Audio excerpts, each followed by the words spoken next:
first question I would like to ask is the question that I've asked probably 3 times in the most recent time. It was to Mr. Filippo on May 24th at a committee meeting, Finance Committee meeting.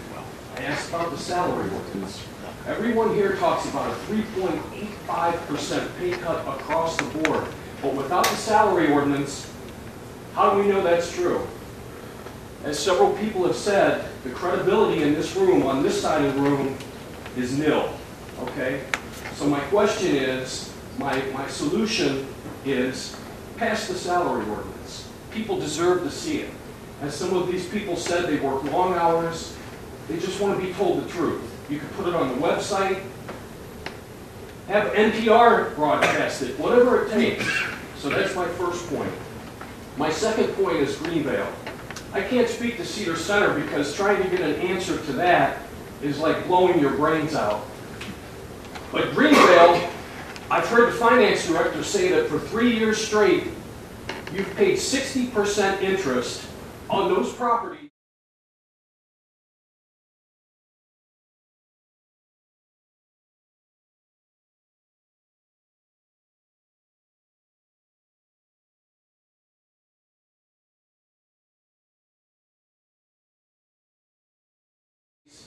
That you overpaid for, drastically overpaid for, and then tore down 6 weeks later or 8 weeks later.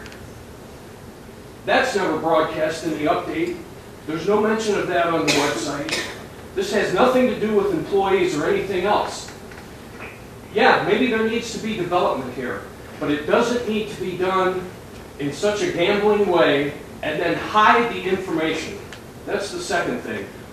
One more thing about Greenvale. For 2 years running, I've heard how we're going to have public hearings on Greenvale. We want to find out what the public has to say about that.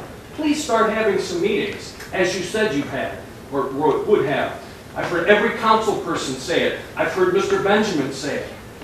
I've heard the mayor say it. And here's another question. Why on earth is Georgine Wheelo not here? That makes no sense to me. She's the leader of this city. Where is she?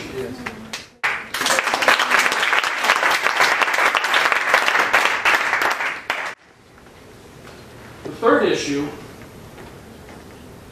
and you want to talk about services, and this goes to Mr. Miller and Mr. Carocchio, who are involved in the baseball and or softball in this city. The parents of these kids stepped up to the plate, and each entity, the softball for the girls and the baseball for the boys, spent $6,000 of their own dollars, $12,000 total. A month ago, the mayor threatened to turn off the lights. To me, that isn't good service by any stretch of the imagination. Can anyone comment on that? Would anyone comment on that? Please? I mean, you've got a full room now. It's not just Yakov Lieber and myself. Please, answer that. Point of order. Don't refer to me with your voice. Why's that? Be polite. I am polite. Address the chair, please. Okay. Mr. Miller, would someone please address that? I'll comment. Thank you. I probably heard about it at the same time that maybe you did, and the boys and the girls heard about it through the email that the mayor sent out, and I believe it was a very wrong thing to do. It was never done. I can't speak for why the mayor sent the email out. I helped raise money for both the boys and the girls, and absolutely if we needed money from the city, we would have went to them and said, hey, here's the deal, we need to get a little more money. It wasn't handled properly. I got involved as quick as I heard about it, and nothing was done. So I can't speak to what. You're going to have to ask her why she. Can I ask you why you don't mention it? Why you don't speak up for your people in the softball and baseball until I bring it up? I did speak up. Just now you did, when I asked you. I got on the phone as soon as I saw the email. I'm saying to the general public. One discussion. You've answered the question. The individuals from the softball league and the baseball league approached us and said that they would continue to work with us. Mr. Curry, you raised a good point. Where I asked you, like Mr. Carocchio, myself, and several other folks, sponsor a team. Sponsor a team in the future. That's your answer? No, I'm just saying sponsor your team. You're okay, concerned. that's your comment. Sponsor team, please. I think we've gotten to the back of the room. Is there any Any comments from council before we vote?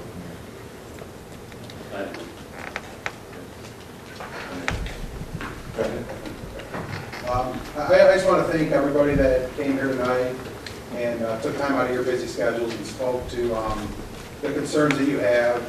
And I can't speak for everybody else on council, but in my opinion, the way we handled 1910 was absolutely wrong. Hopefully we learn from it. I'm not going to use my rookie card that I didn't know any better because I should have known better, and the people that voted for me do expect more from me. But I got 4 or 5 pages of notes, and everything that you said tonight was heard by me. And as part of this group of 7, I'm going to push to look into everything we can. And although there's different opinions out there, to do the right thing and to make sure that no other important issues as far as the community goes are done without as much information out there, so everybody that wants to be aware and wants to be involved can come to them. But I wish this was done prior to us voting for 1910. I do thank you all for your time.